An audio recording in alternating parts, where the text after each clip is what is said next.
오늘 본문은 예수님께서 십자가에서 죽으시고 사망 권세를 이기시고 부활하신 그 예수님께서 이 땅에 40일 동안 계시면서 하나님 나라에 관한 일을 말씀하시고 이제 때가 되매 하늘로 승천하시는 그런 장면입니다. 특별히 하늘로 승천하시면서 예수님께서는 마지막으로 제자들에게 작별 인사를 하십니다. 그런데 그 작별하는 장면이 보니까 너무나 감동적입니다. 우리도 오랫동안 사랑과 정을 나눴던 자들과 같이 헤어질 때 작별을 하잖아요. 그때 우리의 마음이 뭉클한 그런 때가 있는데, 지금 예수님이 이 땅에서의 제자들과 또 함께 하나님의 나라에 대해서 함께 살았던 하나님의 백성들과 작별하시는 그러한 장면입니다. 오늘 50절 말씀을 다시 한번 보시면, 예수께서 그들을 데리고 베다니 앞까지 나가사 손을 들어 그들에게 축복하시더니 축복하실 때 그들을 떠나 하늘로 올려지시니. 지금 예수님이 하늘로 올려지셨다, 승천하셨다, 이런 말씀입니다. 그런데 예수님께서 어떻게 승천을 하셨습니까? 그 모습을 보니까 손을 들어 그들을 축복하시니 축복하실 때에 그들을 떠나 하늘로 올려지시니 라고 하셨습니다. 마치 예수님께서 제자들을 축복하시고 또는 축복 기도하시면서 떠나신 것입니다. 과연 예수님은 마지막에 어떤 축복을 하셨을까요?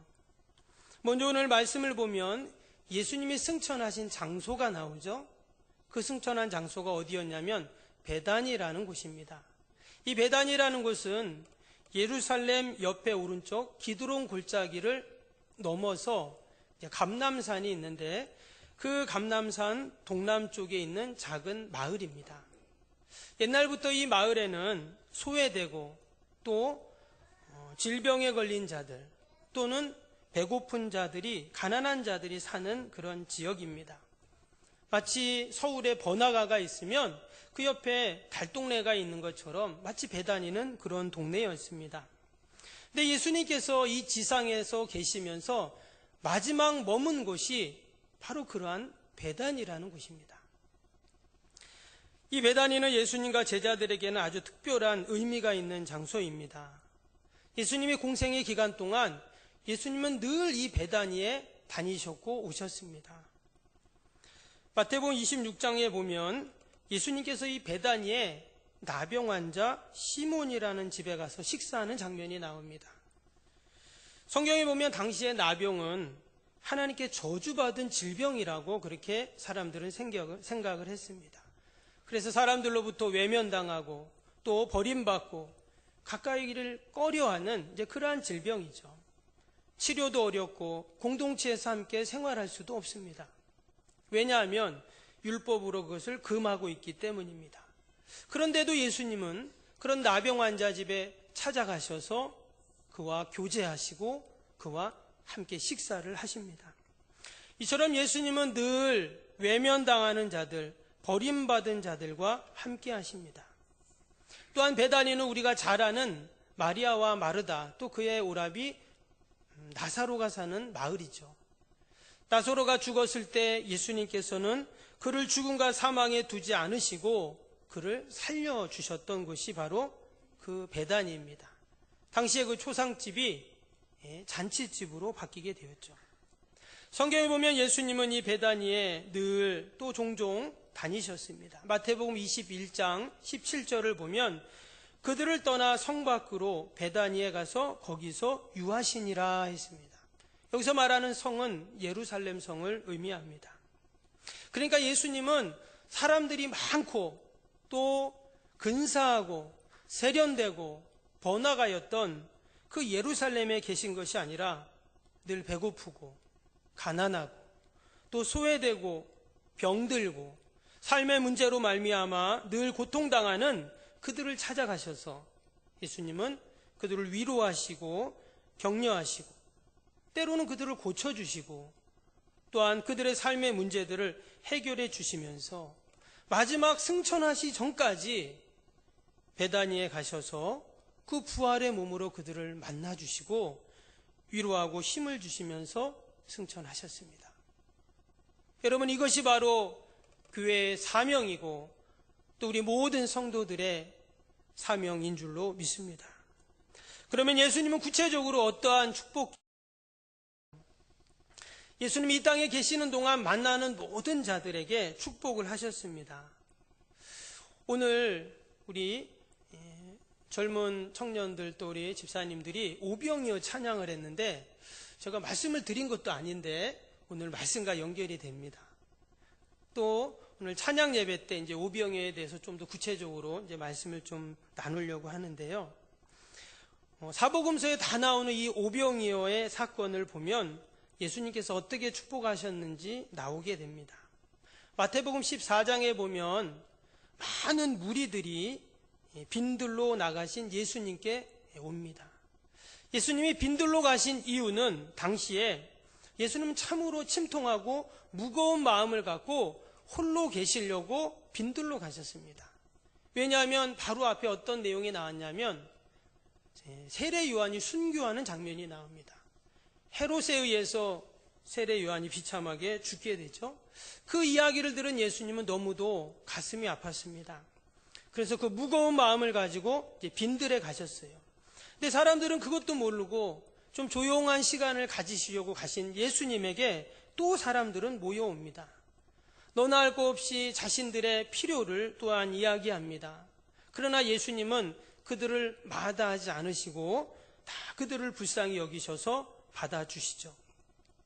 당시 예수님께 나왔던 사람들은 온갖 병자들이었고 약한 자들이었습니다. 뭔가 갈급한 필요를 가지고 예수님께 구하러 온 사람들입니다. 그러나 예수님은 일일이 그들을 다 들어주시고 그들의 기도 제목을 들어주시고 해가 저물 때까지 그렇게 하셨습니다.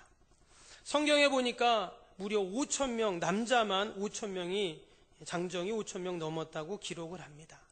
그런데 해가 다 저물어서 이제 그들이 다 배가 고플 때가 되었죠. 그때 무리 중에 어린아이의 도시락을 가지고 그렇게 예수님께 나왔습니다. 당연히 그 어린아이도 배가 고프고 또한 고달팠을 것입니다. 그래서 제자들은 다 이 사람들을 마을로 가서 간단하게 요기하고 집으로 돌아가라고 해야 한다고 이야기를 합니다. 그때 예수님이 어떻게 하십니까?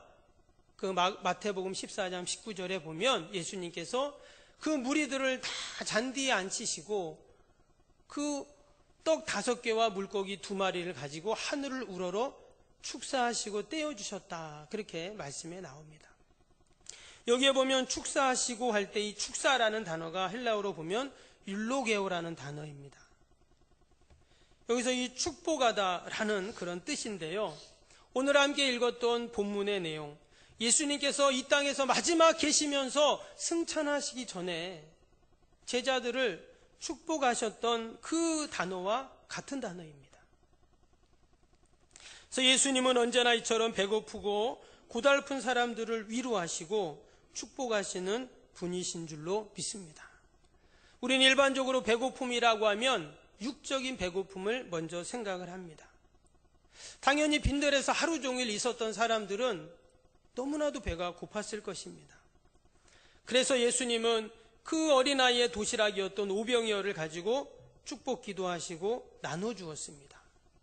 그런데 놀라운 기적이 일어났죠. 다 배불리 먹고도 12바구니나 남는 놀라운 역사가 일어났습니다. 이처럼 예수님은 늘 배고픈 자들을 배불리게 하시고 또한 축복하시는 우리 주님이신 줄로 믿습니다. 어려운 사람들, 약한 사람들, 가난한 사람들 늘 예수님 앞에 왔던 이유는 그들이 배고팠기 때문이었고 그들의 필요를 채우기 위해서였어요. 예수님은 그것을 외면치 않으시고 그들의 모든 요구들을 이처럼 다 들어주시는 예수님이십니다. 고린도후서 8장 9절에 보면 우리 주 예수 그리스도의 은혜를 너희가 알거니와 부유하신 이로써 너희를 위하여 가난하게 되심은 그의 가난함으로 말미암아 너희를 부유하게 하려 하심이라. 예수님은 우리를 부유하게 하시려고 이 땅에 오셨다고 했어요. 그런데 우리의 부요를 위해 예수님이 어떻게 되셨습니까? 친히 가난하게 되셨다는 거예요. 예수님은 가난을 선택을 하신 것입니다. 원래 예수님은 부유하신 분이시죠. 온 우주 만물을 만드실 뿐만 아니라 그것의 주인이십니다. 그런데 우리의 부요를 위해 예수님은 가난하게 사셨습니다. 여기서 우리는 예수님의 사랑을 생각하게 됩니다. 예수님은 자기 몸을 십자가에 다 못 박으면서까지 우리의 구원을 위해서 희생을 하셨습니다. 십자가에서 채찍에 맞으시며 모든 수치와 모욕을 당하시면서 내가 당한 이 모든 죄로 말미암아 당하는 이 고난, 저들에게, 주의 백성들에게는 당하게 하지 않게 하기 위해서 이 저주만큼은 나에게서 다 청산해야 되겠다는, 하나님의 택한 백성들, 사랑하는 자녀들이 저 지옥에서 고통당하는 것을 더 이상은 볼 수 없다라고 하시면서 모진 십자가 고통을 다 계십니다. 그리고 이제 예수님께서 마지막 승천하시는 순간까지 축복하시면서 떠나고 계십니다. 여러분, 이것이 바로 우리의 모든 갈급함을 채우시는, 우리를 부요케 하시는 하나님의 사랑인 줄로 믿습니다. 그러나 육적인 배고픔뿐만 아니라 또한 배고픔이 있습니다. 영적인 배고픔입니다. 우리의 인생들이 방황하며 세상 이곳저곳 헤매고 돌아다니며 아무리 채우려고 해도 채워지지 않는 것이 있는데, 그것이 바로 영적인 배고픔입니다. 여러분, 우리가 살다 보면 나도 모르게 우리의 마음이 허전할 때가 있습니다. 생각이 복잡할 때가 있습니다. 우울해지기도 하고, 그래서 여러 종교를 접해보기도 하고, 아니면 맛있는 음식을 먹으러 다녀보기도 하고, 좋은 곳을 여행도 해봅니다. 그러나 우리의 내면 속에 그 않는 영적인 기갈이 있다는 것이죠. 여러분, 그 영적인 기갈은 오직 우리의 영혼의 생명이 되시는 예수님만이 해결해 주실 수 있는 줄로 믿습니다. 예수님은 하늘에서 내려온 생명의 떡이라고 하셨습니다.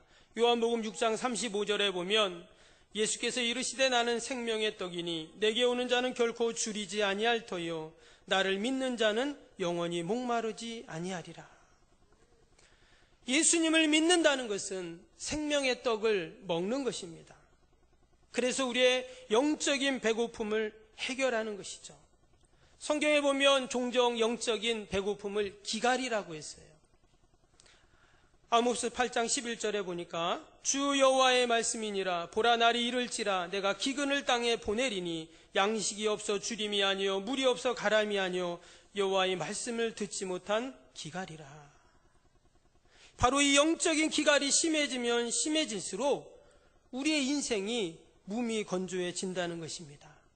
삶에 의욕이 없고 왜 살아야 하는가 그 이유를 모르고, 여러분, 이런 것은 다 영적인 배고픔, 영적인 기갈 때문입니다. 여러분, 이것은 아무리 내가 좋은 차를 타고 아무리 좋은 옷을 입고 아무리 좋은 핸드백을 들고 다녀도 아무리 큰 집에 살아도 채워지지 않는 기갈입니다. 오직 우리의 영적인 배고픔은 생명의 떡이요 마르지 않는 샘물이 되시는 예수님을 만나야 그 기갈이 해소가 되는 줄로 믿습니다. 사람은 생명의 떡을 먹어야 영적인 배고픔을 해결할 수가 있습니다. 그런데 희한한 것은 우리가 영적인 그 배고픔을 해결하게 되면 육적인 배고픔도 해결이 된다는 것입니다. 믿으십니까? 우리의 영적인 모든 것들이 다 채워지면 육적으로 우리에게 큰 기쁨이 넘치고 인생이 행복해지고 늘 하늘로부터 부어주시는 그 평강을 우리는 경험하게 됩니다. 내 입에서 노래가 흘러나오고 찬양이 흘러나오게 되는 것입니다. 오늘 예수님의 축복 기도를 받았던 제자들이 어떻게 합니까? 52절 53절을 보시면 그들이 그에게 경배하고 큰 기쁨으로 예루살렘으로 돌아가 늘 성전에서 하나님을 찬송하니라. 바로 그들의 영적인 배고픔이 해결되니까 기쁨이 넘치고 사랑이 흘러나왔습니다. 다른 말로 하면 그들이 배고파하고 고달파하는 삶의 문제를 해결했다라는 것입니다. 여러분, 어떻게 배고프고 고달픈데 기뻐하고 찬양할 수가 있습니까? 이처럼 우리의 영적인 배고픔도 늘 영적인 배고픔뿐만이 아니라 육적인 배고픔과 연결되기에 우리는 늘 하나님의 말씀을 먹고 그 말씀으로 채우고 그 말씀으로 가득해지고 말씀으로 우리가 살아갈 때 우리의 영적인 육적인 문제들도 다 해결되는 은혜와 복이 있는 줄로 믿습니다. 예수님의 축복 기도는 사랑이었습니다.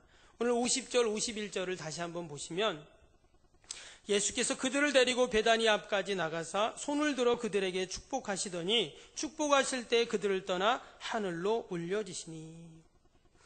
지금 부활하신 예수님께서 하늘로 올라가시기 전에 이렇게 손을 들어가지고 제자들을 축복하신 것입니다. 지금 예수님은 하늘로 올라가고 계세요. 근데 하늘로 올라가시면서 계속 축복을 하고 계십니다. 마치 예수님께서 하늘로 올라가시면서 이렇게 막 손을 흔들면서 작별을 하는 것이죠. 근데 작별을 하는데 그냥 손을 흔드는 것이 아니라 안 보일 때까지 계속 하늘로 올라가시면서 축복 기도를 하고 계신 것이에요. 여기서 나오는 제자들은 12제자만을 의미하지 않습니다. 서두에 말씀드린 것처럼 그 베다니에 있는 모든 주님을 믿는 자들, 성도들을 다 가르치는 것입니다. 그리고 더 나아가서 주님의 승천을 바라보며 또 다시 오실 주님을, 재림의 주님을 소망하는 모든 자들을 지칭하는 그러한 단어입니다. 그럼 이처럼 예수님을 믿는 자들에게는 예수님은 늘 그들을 축복하고 싶어 하시는 그 하나님의 사랑이 있는 줄로 믿습니다. 그래서 마지막까지 보이지 않을 때까지 그들을 축복하시는 예수님의 모습입니다. 여러분, 사랑하면 어떻습니까? 축복하고 싶죠. 사랑하면 마지막까지 축복하고 싶어서 견딜 수가 없습니다. 유독 가족과 관련된 책을 많이 쓴 김정연이라는 작가가 있습니다. 이분이 1996년에 아버지라는 그런 책을 쓰게 되는데요. 무려 300만 권 이상 팔리는 베스트셀러가 됩니다. 이 책에 보면 주인공 아버지 한정수라는 분이 나옵니다. 근데 이 아버지가 어느 날 갑자기 췌장암 진단을 받게 됩니다. 갑작스러운 일이라 그는 어리둥절합니다. 그래서 술로 하루하루를 보내게 됩니다. 나는 지금까지 가정을 위해, 자녀들을 위해, 또 나에게 맡겨진 일에 최선을 다한 것밖에 없는데 왜 나에게 이런 몹쓸 질병이 왔는가 하면서 낙심하고 절망하게 됩니다. 그러나 낙심만 하고 있을 수 없었습니다. 왜냐하면 가족들이 있었기 때문이죠. 그는 차츰 마음을 추스리고 다시금 마음을 고쳐먹게 됩니다. 그리고는 아버지로서 마지막 길을 선택하게 됩니다. 그것은 뭐였냐면 그의 사랑하는 딸이 있었는데 이름이 지원이라고. 근데 이 아이가 서울대학 영문과를 목표로 공부를 하게 됩니다. 공부를 잘하는 딸이었어요. 그런데 그 과에 들어가려면 정원이 35명입니다. 그러니까 시험을 치러서 35등 안에 들어가야 되는 거예요.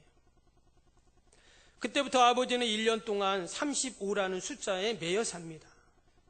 버스를 타도 그 좌석 맨 뒷자리에 앉지 않습니다. 왜냐하면 35번 자리가 넘어가기 때문이에요. 그래서 앞자리에 앉고 또 좌석수를 셀 때도 35좌석 안에 앉게 됩니다. 열차를 타고 내릴 때도 35번 출구로 들어갔다가 글로 빠집니다. 직장을 출근할 때도 35번째 안에 회사에 출근합니다. 택시를 타거나 동료 차를 타거나 버스를 타고 이동할 때도 그 번호표가, 뒷번호가 35번 이하로 내려갈까봐 그는 그 번호 표지판을 보면서 차를 타게 됩니다. 왜냐하면 그 딸이 대학 입시에서 35번 이하로 내려갈까봐 그런 것이죠. 자신은 췌장암으로 하루하루 죽어가면서 딸을 위해 그렇게 사는 것입니다. 여러분, 이것이 바로 아버지의 마음이고 아버지의 사랑이죠. 나는 못 먹어도 자녀는 먹이고 싶은 것이 부모의 마음입니다. 나는 헐벗어도 자녀를 입히고 싶은 것이 부모의 마음이죠.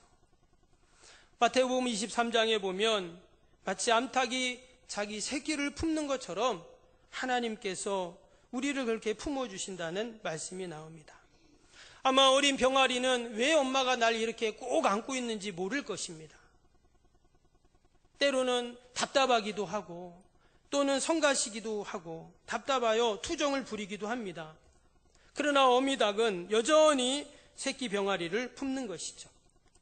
아직 어린 솜털인 병아리들이 다치지는 않을까 하는 마음으로 품고 있는 것입니다. 저는 그 말씀을 묵상할 때마다 이 영화가 생각이 나요. 혹시 보신 분도 계실 텐데 마당 나온 암탉이라고 아이들 보는 그런 애니메이션 영화입니다. TV에서도 몇 번 했는데요. 원래 이 영화는 황미선이라는 동화 작가가 쓴 동화책입니다. 그 내용이 뭐냐면 어느 양계장에 항상 사료만 먹고 알만 나는 암탉이 있었습니다. 그런데 하루는 이 닭이요, 이 암탉이 내가 양계장을 탈출하게 돼야 되겠다 이런 생각을 하는 거예요. 그리고 더 이상 내가 여기서 알만 낳다가 내 인생 끝날 수 없다 이렇게 생각하고는 그 닭장 밖을 뛰쳐나오려고 합니다. 근데 닭장 밖은 만만치 않았어요. 왜냐하면 그 마당에 큰 개가 한 마리 지키고 있었어요. 또 주인도 있었습니다. 그때 이 암탉이 이제 머리를 씁니다. 어떻게 머리를 쓰냐면 죽은 척 하는 거예요. 그러면 주인이 그 죽은 암탉들을 다 실어다가 저기 동구 밖에 구덩이에 다 갖다 버립니다. 그래서 이제 죽은 척을 하는데 그것도 만만치 않아요. 그 구덩이에 갖다 버리면 거기엔 또 쪽제비가 기다리고 있었습니다. 이런 우여곡절 끝에 결국은 이 암탉이 닭장을 탈출하는데 성공을 합니다. 그런 온 숲속을 다니면서 자유를 만끽하는 것이죠. 그 좁은 닭장에 갇혀있던 암탉이 얼마나 좋겠어요. 막 꼬꼬대 가면서 일로 갔다가 절로 갔다가, 절로 가면 안 되겠죠. 교회로 갔다가 뭐 이러는 거예요. 그러다가 숲속에서 하나의 알을 발견합니다. 그래서 그 알을 이 암탉이 본능적으로 품게 돼요. 그래서 품어서 부화가 돼서 봤더니 청동알이 알이었습니다. 청동오리였어요. 여러분, 청동오리는 병아리하고 완전 다르잖아요. 천방지축입니다. 그래서 이 청동오리가 점점 자라더니 왜 나를 이런 모습으로 낳아줬냐고 엄마한테 맨날 하소연하고 엄마를 원망을 합니다. 그래도 이 암탉은 새끼를 잘 키웠습니다. 근데 나중에 겨울이 되었어요. 청동오리는 철새였기 때문에 이제 자기들이 있는 무리로 겨울이 오기 전에 가야 되는 거예요. 그러니까 엄마 암탉이 품을 떠나야 되는 것이죠. 점점 시간이 다가오고 있는데 마지막 이제 이별을 하고 가려고 했더니 그 앞길을 청동오리 그 쪽제비가 딱 막는 겁니다. 그래서 마지막 가는 길, 근데 안 가면은 청동오리는 이제 죽는 것이죠. 그래서 안 갈 수가 없어요. 근데 그때 바로 이 엄마 암탉이 자식인 청동오리를 보내고 자신이 쪽제비의 밥이 됩니다. 그런데 이전 같았으면 이제 쪽제비하고 뭐 사생 결단을 하면서 싸울 텐데 전혀 쪽제비에게 저항을 하지 않는 거예요. 그래서 왜 그런가 봤더니 바로 그 쪽제비 뒤에 추위에 벌벌 떠고 있는 쪽제비 새끼가 있는 거예요. 근데 그 쪽제비 새끼들이 그 나오지도 않는 그 엄마의 젖을 빨고 있는 거예요. 그 모습을 보더니 그 암탉이 자신이 쪽제비의 밥이 되어준 것입니다. 여러분, 이것이 이 땅의 모든 어미들의 마음이죠. 오직 자식들이 잘 되기만을 바라는 사랑으로 우리 부모들은 살아갑니다. 근데 우리 예수님께서도 마지막 승천하시기까지 하늘로 올라가시면서 보이지 않을 때까지 두 손을 들어가지고 간절히 제자들을 축복하시는 그러한 모습입니다. 여러분, 십자가면 됐지 뭐가 또 부족하기에. 그런데 예수님은 그것이 아니라 더 주고 싶은 마음으로 마지막까지 제자들을 축복하고 계신 것입니다. 여러분, 거기에 모였던 제자들은 다 어떤 자들입니까? 예수님이 십자가에 달릴 때 다 부인하고 도망갔던 자들입니다. 베드로는 예수님을 부인한 것뿐만 아니라 저주하고 맹세까지 했어요. 도마는 그 예수님의 부활을 믿지 못하고 내가 그 예수님의 못 박힌 손을 붙잡고 내가 그 옆구리에 손을 넣어봐야 믿겠다고 했던 그런 사람이에요. 그 아픈 손을 만지고 그 아픈 옆구리를 만져보겠다는 거예요. 그런데도 예수님은 그러한 제자들을 마지막까지 너희들은 복받아야 돼, 너희들은 복받아야 돼 하면서 마지막까지 복을 빌어주시고 하늘로 승천하신 것입니다. 여러분, 이것이 바로 예수님의 사랑인 줄로 믿습니다. 예배 시간 중에 마지막 부분에 축도가 있습니다. 원래 이 축도는 구약에 보면 대제사장들이 대속죄일 때, 1년에 한 번이죠. 대속죄일 때 모든 제사의 업무를 마치고 온 이스라엘 백성들 앞에서 손을 들어 축복했던 것을 기인합니다. 그런데 신약에 와서도 이 축도가 나오는데 바로 예수님이 부활하시고 승천하실 때 오늘 본문 말씀처럼 마지막에 너희들은 다 축복을 받아야 돼 하시면서 목놓아 기도하셨던 그 기도와 같습니다. 그래서 예배 시간 모든 순서가 중요하지만 마지막 축도 시간이 가장 복되고 귀한 시간입니다. 여러분, 축복 기도를 받은 제자들이 이제 어떻게 했습니까? 우리 다시 한번 52절, 53절을 보시면 그들이 그에게 경배하고 큰 기쁨으로 예루살렘에 돌아가 늘 성전에서 하나님을 찬송하니라. 더 이상 사람들에게 두려움이 없어진 것입니다. 그들에게 기쁨이 생기고 하나님을 찬양하면서 성전으로 달려갑니다. 그리고 이제 그들은 늘 성전에서 하나님을 찬양하는 자들이 되었던 것입니다.